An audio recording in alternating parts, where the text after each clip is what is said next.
प्रश्न संख्या है 21। हिंदी गद्य का जन्मदाता किसे माना जाता है? तो जो हिंदी गद्य का जन्मदाता माना जाता है ये हो जाएंगे भारतेंदु हरिश्चंद्र। प्रश्न संख्या 22। कवि कालिदास की अभिज्ञान शाकुंतलम का हिंदी में अनुवाद किसने किया था? ये किया गया था राजा लक्ष्मण सिंह के द्वारा। प्रश्न संख्या 23। पद्य साहित्य को कितने भागों में बांटा जाता है? तो जो पद्य साहित्य है इसे 15 भागों में बांटा जाता है। प्रश्न संख्या 24। कवि नरेंद्र शर्मा ने राष्ट्रपिता महात्मा गांधी के निधन से प्रभावित होकर कौन सी रचना की थी? तो ये थी रक्त चंदन की रचना। रक्त चंदन होगा यहाँ पर सही उत्तर। तो इसे याद रखिएगा, बहुत बार ये प्रश्न परीक्षा में पूछा जाता है। अगला क्वेश्चन है 25। नाट्यशास्त्रकारों द्वारा अमान्य रस कौन सा माना गया है? तो यह माना गया है विभत्स रस। तो जो नाट्यशास्त्रकार हैं इन्होंने विभत्स रस को अमान्य माना है। अगला प्रश्न है 26। काव्यशास्त्र का प्राचीनतम नाम क्या था? तो ये था अलंकार शास्त्र।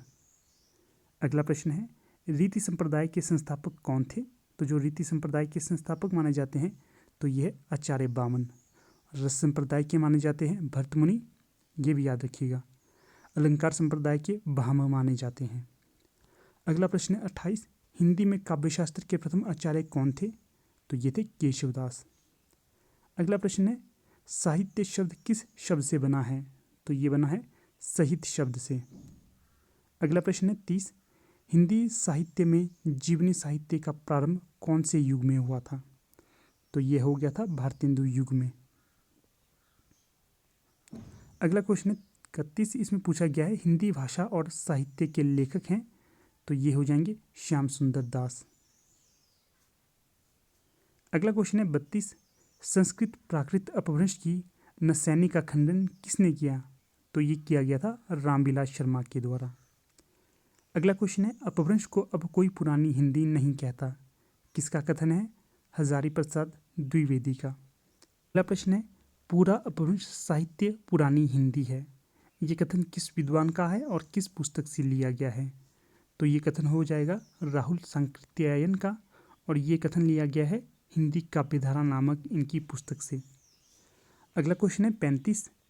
पुरानी हिंदी शीर्षक लेखमाला किस पत्रिका में प्रकाशित होती थी? तो ये होती थी नागरिक प्रचारणी पत्रिका में। अगला क्वेश्चन है 36। अपभ्रंश हिंदी नहीं है, किसने कहा था? हजारी प्रसाद द्विवेदी ने ये कथन कहा था। अगला प्रश्न है 37। हिंदी माही फकीर के अक्षर लागो तीन, पंक्ति किसकी है? गिरिधर राय की।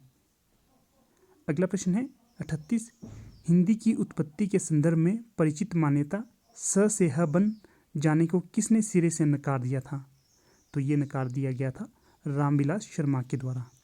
तो दोस्तों अगर आपको ये वीडियो या PDF बाद में भी पढ़नी होगी तो इसके लिए आपको मैं डिस्क्रिप्शन बॉक्स में एक लिंक दे दूंगा, वहाँ पर जाकर आप इसे बाद में भी पढ़ सकते हो। अगला क्वेश्चन है 39। नए इतिहास के लिए शुक्ल जी का इतिहास चुनौती है। कथन है कि जो नए इतिहास के लिए शुक्ल जी का इतिहास चुनौती है, किस विद्वान का कथन है यह? तो ये कथन हो जाएगा डॉक्टर बच्चन सिंह का। अगला प्रश्न है आचार्य शुक्ल का इतिहास पढ़ते हुए इस पुस्तक की रचना किसने की थी? तो ये की थी बच्चन सिंह ने। पुस्तक का नाम देखिए कितना सुंदर है, आचार्य शुक्ल का इतिहास पढ़ते हुए। तो ये पुस्तक किसकी है? डॉक्टर बच्चन सिंह की।